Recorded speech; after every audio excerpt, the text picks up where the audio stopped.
welcome back to channel Coffee with Haider. So today we will show you how to make perfect cappuccino. We use our café-style beans. Nowadays is a very high recommended. It's like floral, candy and grapefruit is very nice. So we already extract the cappuccino is 27 ml. Best in the milk. We will try today cappuccino with tiramisu cake. And tiramisu we are using also coffee there. Is a house plant. So let's try.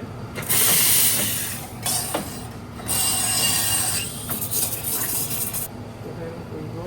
We mix very well. Espresso and milk we need to mix very well. So our coffee will be creamy.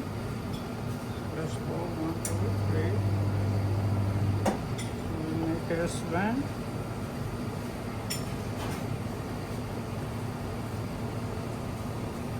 Here we go, our swan is ready.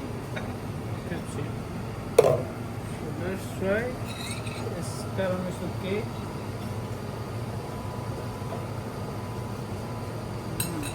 It's perfect. Very sweet for cappuccino. Fantastic. That taste is like Italian. Thank you for watching. We will see you in the next video.